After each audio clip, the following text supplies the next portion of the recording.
하나님 말씀은 히브리서 10장 19절에서 29절입니다.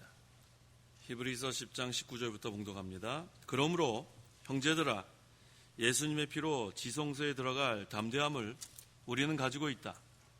그 길은 예수께서 우리를 위하여 휘장을 통해 열어주신 새롭고 살아있는 길이니 이 휘장은 곧 그분의 육체이다. 또 우리는 하나님의 집을 다스리는 위대한 제사장을 모시고 있다.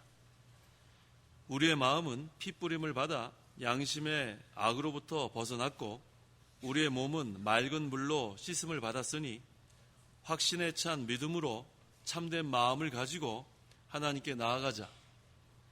약속하신 분은 신실하시니 우리가 소망의 신앙 고백을 흔들림 없이 붙잡자. 또한 사랑과 선한 일들을 격려하기 위하여 서로를 보살피자. 어떤 이들의 습관처럼 모이기를 피하지 말고 오히려 열심히 모이도록 서로 권하며 그날이 가까워짐을 볼수록 더욱 그렇게 하자. 우리가 진리의 지식을 받은 후에 고의로 죄를 지으면 다시는 속죄하는 제사가 없고 다만 두려운 마음으로 심판을 기다리는 것과 대적하는 자들을 삼켜버릴 맹렬한 불만 남아있을 뿐이다. 모세의 율법을 거역한 자도 두세 증인들의 증언만 있으면 동정의 여지 없이 죽었는데 하물며 하나님의 아들을 짓밟고 자신을 거룩하게 한 언약의 피를 부정한 것으로 여기고 은혜의 성령을 모욕한 자가 당연히 받을 형벌은 얼마나 더 심하겠는가 생각해 보아라. 29절까지 봉독했습니다. 22절 하반절에 참된 마음과 확신에 찬 믿음으로 하나님께 나아가자라고 했습니다. 하나님의 은혜로 구원받은 성도는 이제 참된 마음, 거짓된 마음에서 참된 마음으로 변화됐습니다. 이제는 확신도 갖고 있습니다. 구원의 확신. 그래서 이 두 가지를 갖고 있는 믿음으로 하나님께 나아가게 된 거예요. 그러므로 이 시간 증거의 말씀의 제목은 믿음으로 하나님께 나아가자. 한번 따라해 보세요. 믿음으로 하나님께 나아가자. 이 시간 제목입니다. 19절. 그러므로 형제들아, 예수님의 피로 지성소에 들어갈 담대함을 우리는 가지고 있다. 그리스도의 완전한 속죄로 성도는 이제 하나님께 담대히 나갈 수 있게 됐습니다. 어디까지 들어가냐 하면 지성소까지 들어가요. 지성소. 이 지성소는 하나님이 계신 곳이에요.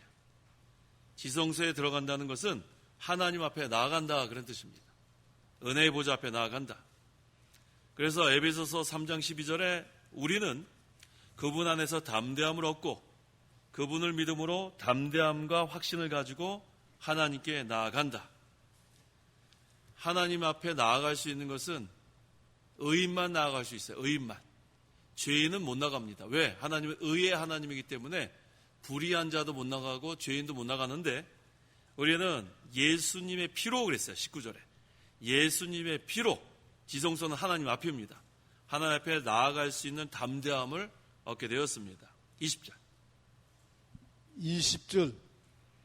그 길은 예수께서 우리를 휘장을 통해 열어주신 새롭고 살아있는 길이니 이 휘장은 곧 그분의 육체이다. 그리고 오전 시간에도 증거했죠? 예수님께서 나는 길이요 진리요 생명이니 나로 말미암지 않고서는 아버지께로 나갈 수 없느니라. 이 길이 바로 생명의 길이고 진리의 길입니다. 구약의 성막에는 성소와 지성소를 막는 휘장이 있다고 했죠. 커튼. 그런데 예수님께서 십자가에 못 박혀 죽으실 때 휘장이 어디로부터 어디까지 찢어졌어요? 위로부터 아래까지 찢어졌어요. 그게 바로 예수님의 육체를 가리키는 거예요. 예수님 찢기심을 당하고. 그래서 예수님의 십자가 구속으로 말미암아 누구든지 예수님을 믿으면 지성소, 하나님 앞에 들어갈 수 있다는 것을 상징적으로 보여준 겁니다. 그래서 예수 그리스도의 십자가의 구속은 휘장이 찢어지는 거예요. 위에서부터 아래로 찢어지고 이제는 그 길이 어떤 길이라냐면은 새롭고 또 살아있는 길. 이전에는 옛것은 지나가고 이제는 새로운 피조물, 새로운 길입니다. 그 다음에 이제 죽은 제사 필요 없어요. 산 제물, 산 제사, 살아있는 길이 바로 우리가 들어가는 그 길입니다. 이 휘장은 그 그분의 육체이다. 예수님께서 십자가에 달려 죽으심으로 이 길이 열린 것을 말합니다. 그래서 새롭고 살아있는 길이라는 것은 다른 말로 하면 새 언약 시대가 열렸다는 거예요. 무슨 시대예요? 새 언약. 다른 말로 하면 신약 시대 예수 그리스도의 구속을 믿음으로 이제 하나님께 나아가는 길은 구약 율법과 같지 않은 새로운 길이에요. 새 언약, 신약. 그래서 이 구약의 율법은 종살이하는 길이에요. 종살이하는 거예요. 율법을 통해서. 생명이 없는 의식이에요. 구약은. 하지만 예수 그리스도를 믿는 믿음으로 하나님께 나아가는 이 길은 자유의 길입니다. 구속받지 않으니까. 해방됐으니까. 우리는 진리가 너희를 자유케 하리라. 그 다음에 생명의 길. 이게 바로 새롭고 살아있는 길이 열린 겁니다. 그래서 이 휘장은 예수님의 그 몸이라고 했는데 십자가에 못 박히고 창에 찔려 찢긴 거. 그걸 이렇게 휘장이 위로부터 아래로 찢기는 것을 상징하는 거, 비유로 얘기하는 거예요. 그래서 구약 성소의 휘장이 찢어진 것은 예수님께서 십자가에서 피 흘려 죽으시는 것. 그래서 상징적으로 우리에게 보여줍니다. 그래서 이제 예수님의 피만 있으면 되는 거예요. 피. 예수님의 피만 있으면 지성소 안에 다 들어갑니다. 성도 여러분, 예수님의 피로 다 죄 씻음 받았어요? 그게 믿어져야 돼요. 그래야 예수님과 우리는 관계가 성립되는 거예요. 그렇지 않으면 상관이 없습니다. 여기 한 번의 영원한 제사, 단번에 영원한 제사. 이게 바로 예수님의 이 구속은 한 번으로 끝나는 거예요. 한 번. 우리 지난번에 단번에 영어로 뭐 했죠? 다 잊어버렸어요? All at once. 한번 따라해보세요. All at once. 한 번에 모든 게 다 이루어진 거예요. 단번에. 이게 얼마나 감사합니까? 뭐 자꾸 죽고 부활하고 죽고 부활하는 게 아니라 한 번의 영원한 제사. 하나님의 은혜로 우리는 한 번만 믿으면 구원 받는 거예요. 그러니까 자꾸만 여러 번 믿으려고 하지 말아요. 한 번만 믿습니다. 한 번만. 뭐를 믿어요? 뭐를 믿어요? 예수님을 믿는 거예요. 우리 이번에 우리 중고청 수련회 마지막 시간에 제가 전도에 대해서 특강하라 그래가지고 제가 했습니다. 그 아주 간단하게 했어요. 우리 아이들 뭐 여러 가지 얘기해봤자 머릿속에 남지 않는데 지난번에 한 거 제대로 머릿속에 남아있는지 한번 복습 한번 해봐야 되겠네. 전도는 뭐다? 선포다. 금방 나오죠? 간단히 나와야 돼요. 황사호 요한이 전도는 선포다 기억나요? 네, 기억나요. 뭐를 선포하는 거다? 그렇죠. 그리스도를 선포하는 거다. 전도는 선포다. 그리스도를 선포하는 거다. 그 다음에 그리스도의 십자가와 부활을 선포하는 거다. 뭐 여러 가지 거기 뭐 제가 증거해도 그거만 딱 머릿속에 남아있으면 되는 거예요. 그래서 우리도 그걸 기억하세요. 전도는 뭐다? 선포다. 전도는 설득이 아니에요. 그러니까 우리가 전도하는 걸 왜 어려워하냐면 설득하려고 그래요. 뭐 여러 가지 지식을 가지고 막 설득하고 첫 번째 단계, 두 번째 단계, 세 번째 단계 아무리 해도 안 믿습니다. 안 믿어요. 우리는 하는 책임이 선포만 하면 되는 거예요. 그리스도를 선포하는 거예요. 예수 그리스도의 십자가 부활만 선포하면 그 다음에 하나님의 택한 백성은 하나님이 믿게 하는 거예요. 우리 사도행전에 그 루디아 보면 알죠? 바울이 말씀을 전할 때 주께서 그 여자의 마음을 열어 말씀을 듣게 하셨다 그랬단 말이에요. 말씀을 듣게 하는 그 마음의 문을 주께서 열어야 되는 거예요. 그래서 우리 전도는 설득도 아니고 설명도 아니고 믿게 하려고 우리가 애를 써서 되는 게 아닙니다. 전도는 간단하죠? 전도는 뭐다? 선포다. 예수 믿으세요. 예수 믿으면 구원받고 믿지 않으면 지옥 갑니다. 거기까지가 우리 할 일이에요. 근데 그 말을 듣고 이제 택한 백성이 있단 말이에요. 그럼 그 사람이 따라오겠죠? 그럼 어디로 가야 됩니까? 뭐 어디로 가요? 청강교회로 오십시오. 청강교회로 왔어요. 그 다음에 등록시키고 절차가 있잖아요. 그 다음에 우리 새신자실에 가서 교제하고 그 다음에 오전 오후를 다 참석하게 해요. 제가 오전하고 오후하고 이 설교하는 게 조금 달라요. 이 오전에 설교하는 건 좀 복음적인 설교를 많이 합니다. 왜냐하면 이게 방송을 통해서 믿지 않는 사람도 듣기 때문에 예수 믿으라는 그런 복음적인 거. 그 다음에 오후에는 교리적인 설교를 많이 해요. 교리 하나하나 우리가 배워나가야 되니까. 그래서 오전 오후를 다 참석. 제가 지난번에도 그랬죠. 우리 믿지 않는 사람 배우자가 혹시 있으면은 한 1년은 우리 교회에 등록시켜서 배워야 된다 그랬죠. 공각 공부 시간에 했군요. 예, 그 이유가 뭐냐 하면 이걸 배워야 돼요. 믿는다. 우리가 믿는지 하면 이제 어떻게 알아요? 그 뭐 색시가 좋아가지고 따라왔는지 왔다가 결혼한 다음에 변질됐는지 우리가 알 수가 없어요. 그래서 한 1년 동안 와서 오전 오후를 다 참석해야 돼요. 오전 오후 다 참석한 다음에 예수 믿는 거 물어보고 세례를 받고 그 다음에 이 사람이 해도 되겠다 하면 그 다음에는 합격. 그런데 그러한 조건을 얘기했는데도 그거 안 하면은 그거는 뭐 다른 데 가서 주례 받아서 뭐 결혼하려면 하라 그래요. 저는 그렇게 주례 그렇게 대강대강하지 않습니다. 이 주례자는 책임을 져야 돼요.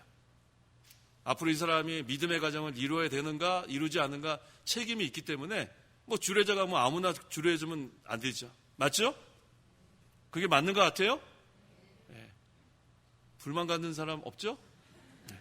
그래서 앞으로는 그런 사람 그렇게 해야지 이제 신실한 그러한 이제 교인으로 우리 창건교회에서 앞으로 다음 세대를 이끌어가야 돼요.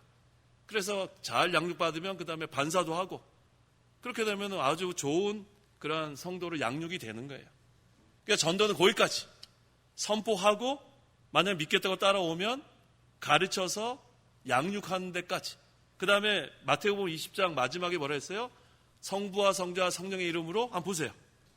제가 이번에 그 전도에 대한 특강 이거였어요. 마태복음 28장 18절부터 읽어보세요. 18절. 18절. 그러자 예수께서 다가와 그들에게 말씀하셨다.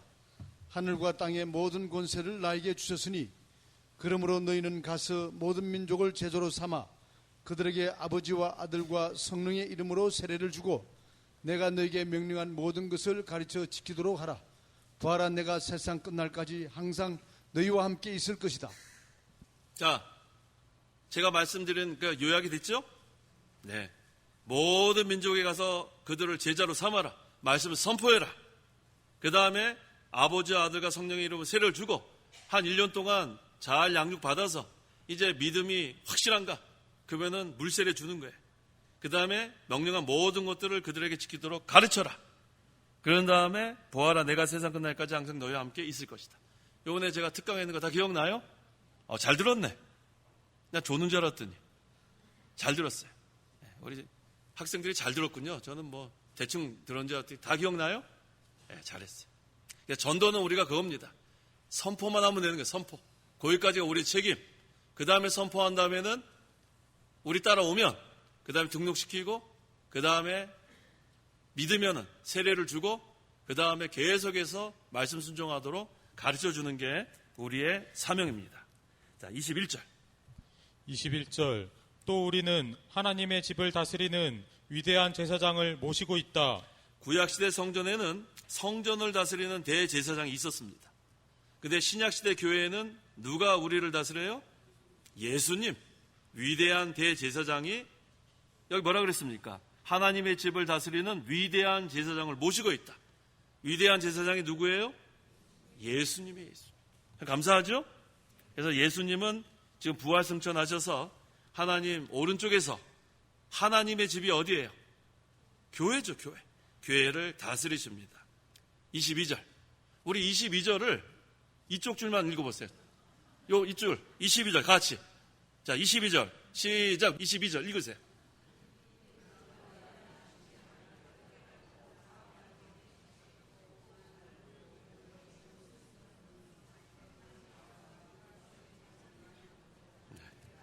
네. 자, 22절. 자, 우리의 마음은 핏부림을 받아 양심의 악으로부터 벗어났고 그랬어요. 이 양심이 바로 신앙 양심이에요. 신앙 양심. 중생한 영에게 사용되는 양심.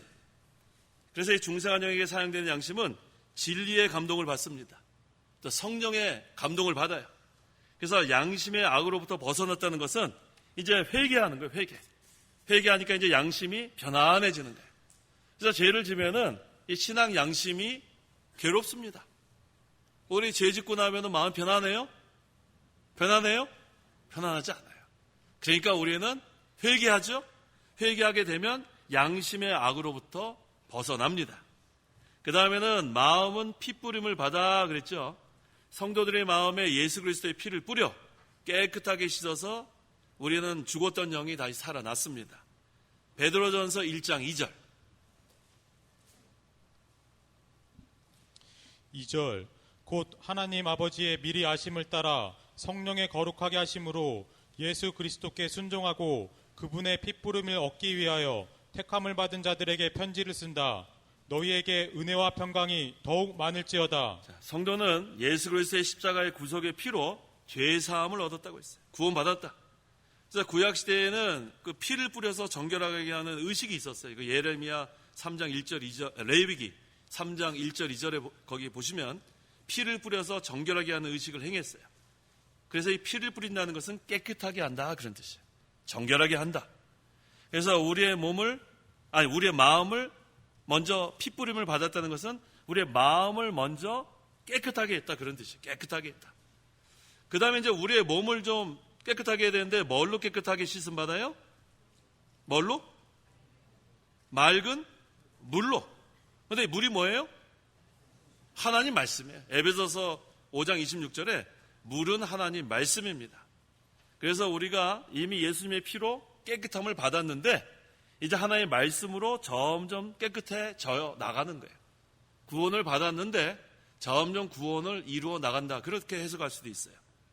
그래서 우리 그 약한 데서부터 온전하게 된다고 했죠. 그래서 우리 오전에도 읽은 것 같은데 야고보서 2장 22절에 믿음이 그의 행함과 함께 일하고 행함으로 믿음이 온전하게 된 것을 내가 안다 그랬어요. 약한 데서부터 온전하게 되는 것은 행함을 통해서 말씀을 순종하면서 우리가 점점 온전한 데까지 나아갑니다. 그래서 믿음이 온전하게 되는 것만큼 하나님과 더 가까워져요. 말씀을 순종하는 만큼 하나님과 가까워집니다. 그래서 우리 지난 한 주간 동안 말씀을 잘 순종했어요? 잘했어요? 잘했으면 가까워진 거예요. 잘했으면. 근데 하나님의 말씀과 상관없이 산 사람들은 멀어졌어요. 아주 멀어졌다가 오늘 좀 가까워진 것 같아요. 오늘. 한 주간 동안 멀리 있다가 오늘 좀 가까이 나왔으니까. 그 다음에 또 이제 한 주간 동안 배운 말씀을 통해서 하나님과 가까워지는 생활. 그것이 필요합니다. 자, 23절. 자, 가운데 줄. 자, 23절. 읽어보세요. 자, 2절. 시작.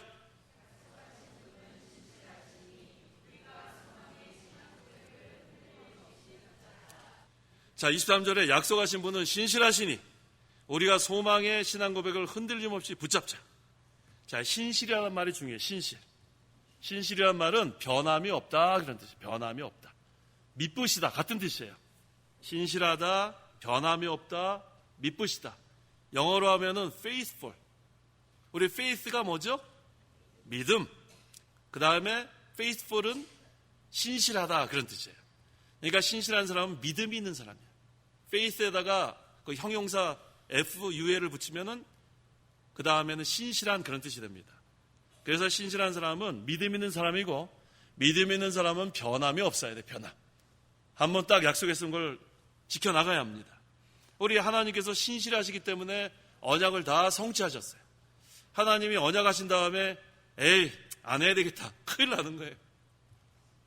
맞죠? 학생들 하나님께서 우리 택하신 다음에 얘 괜히 택했네. 에이 안 되겠다. 그건 큰일 날 뻔했단 말이에요. 한번 택하시면은 절대로 우리를 버리지 아니하시는 하나님. 그래서 우리는 그 하나님을 믿습니다. 신실하신 하나님, 변함이 없으신 하나님, 언약을 성취하신 하나님. 그래서 우리가 이제 소망이 있는데 그 소망이 다 어디에 나타나냐면 신앙 고백에 다 나타나요. 신앙 고백.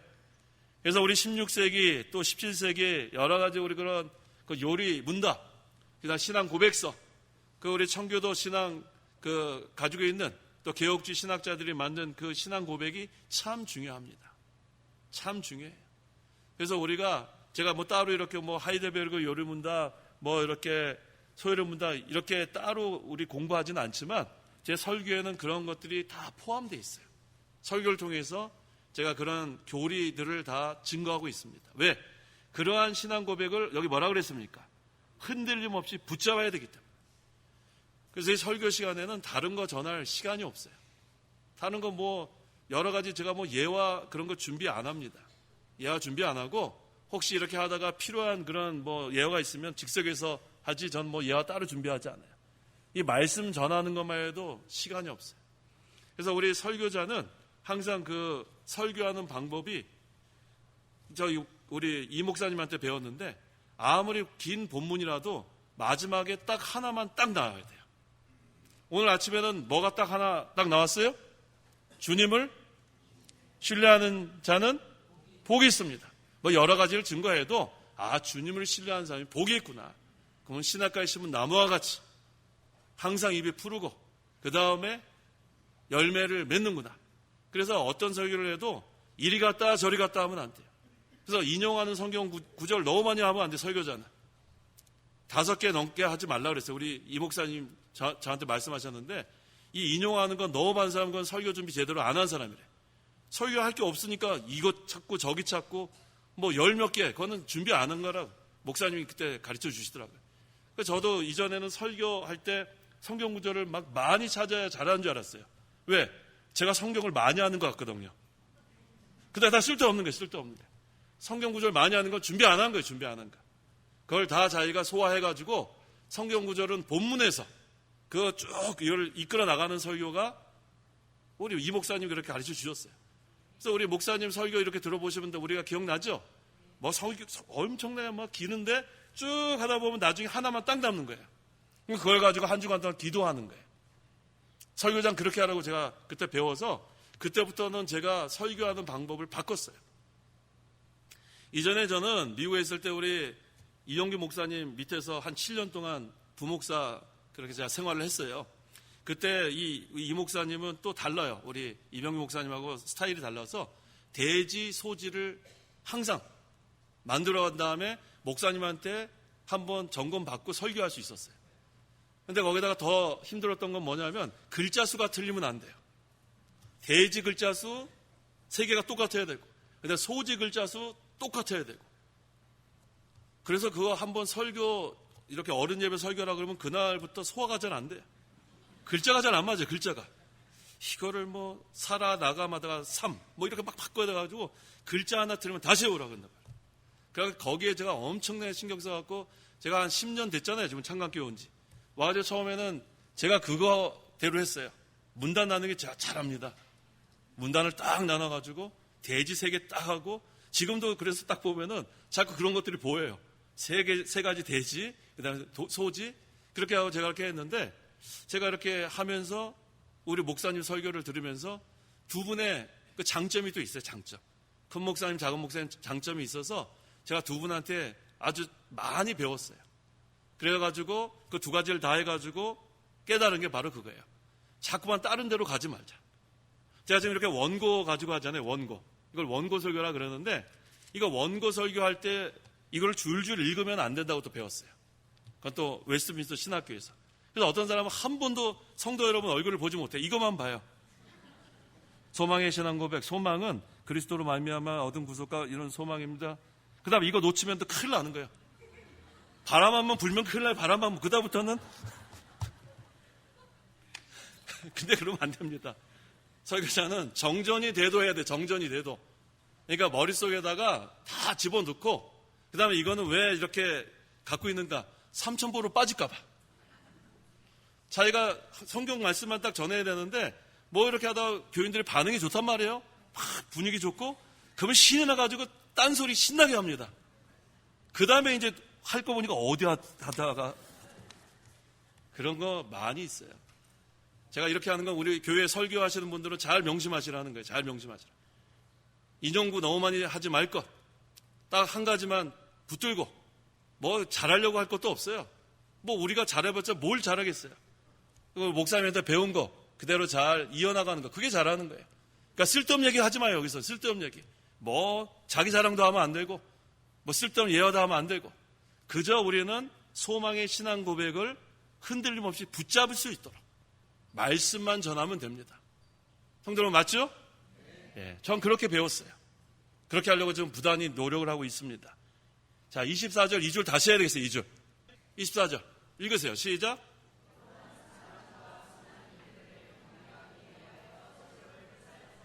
그렇죠. 자신이 먼저 진리의 굳건히 서고 그 다음에는 선한 일들을 격려하기 위해 서로를 보살펴야 돼요. 그래서 우리가 부지런히 신방해야 합니다. 부지런히 신방해야 돼. 어려운 사람 없는가? 낙심한 자 없는가? 부지런히 우리가 돌보는가? 그러려면 먼저 자신이 분명히 신앙 고백이 흔들림 없이 붙잡고 그래서 제가 오늘 새벽에 뭘 증거했냐면 가짜가 되지 말고 뭐가 되자 그랬죠? 진짜가 되자. 오늘 그거였어요, 설교. 뭐 그런 설교가 다 있나 그러죠? 자, 가짜는 뭐냐 하면 자기는 마음에 걱정, 근심이 가득한데 아무것도 걱정하지 마십시오. 그렇게 하지 말라는 거예요. 자기는 기쁨이 하나도 없는데 이게 얼마나 예수 믿는 게 기쁨입니까? 집에 가서 아이고 이러면서. 그게 가짜예요, 가짜. 자기 마음의 기쁨을 가지고 기뻐하십시오 그랬단 말이에요. 무슨 말인지 아시겠죠? 자기 마음에 걱정, 근심이 없어야 걱정하지 마십시오 그럴 수 있는 거지. 그래서 제가 오늘 새벽에 뭐라 그러냐면 이 설교자가 집에 가서 우울해하는 사람이 많대요. 우울해하는 사람이. 여기서 막 이렇게 하자고 막 으쌰으쌰 했는데 집에 가서는 그런 설교자, 그게 우울증 걸리는 게 우울증. 뭐 목사라고 온전하지 않아요. 그러니까 이 목사가 자기를 쳐서 복종시키는 생활을 하지 않으면 이 설교하기 참 어려워요. 자기도 못하면서 여기서 힘있게 전하려니까 얼마나 힘들어요. 그러니까 설교하기 전에는 마음이 항상 떨려요. 야, 이거 전해도 될까? 자기도 못하면서. 그러니까 이 설교하기 전에는 이걸 설교를 해야 되냐 내려가야 되냐 그 갈등합니다. 그게 설교자가 그렇게 해야 된다고 전 배웠어요. 두렵고 떨림으로. 왜? 청중은 성도 여러분이 아니고 하나님이라고 배웠어요. 청중이 누구예요? 저는 그 웨스트민스터 가가지고 배웠어요. 저는 청중이 회중인 줄 알았어요. 그러니까 오늘날 많은 설교자들이 청중들을 웃겼다가 회중들 웃겼다가 울렸다가 막 신이 났잖아요. 그거 아니에요. 청중은 회중이 아니라 하나님이에요. 하나님 앞에 말씀 하나 잘못 전하면 그 책망을 어떻게 받겠어요? 그래서 설교자는 아무나 세울 수가 없는 거예요. 정말 두렵고 떨림으로, 그 다음에 자기가 기도 많이 하고 이 말씀을 확실히 자기가 믿고 붙들고 하나님 의지해서 쓰지 않으면 정말로 힘든 것이 바로 설교입니다. 강의하고 달라요. 강의하면 뭐 제가 배운 그 지식 전하면 되잖아요. 강의야. 얼마든지 학생들 웃길 수도 있고 울릴 수도 있는데 설교는 그렇지 않아요. 설교는 하나님이 청중입니다. 하나님 앞에서 두려운 마음으로 전해야 돼요. 그래서 이 설교자는 엔터테이너가 되면 안 돼요.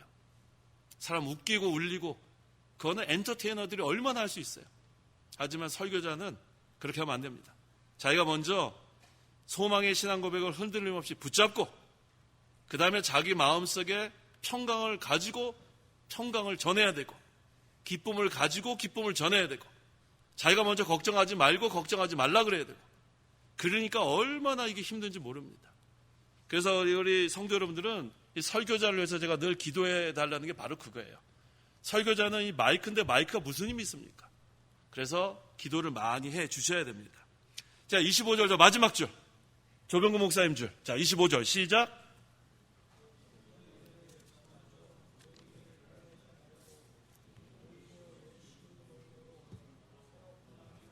네.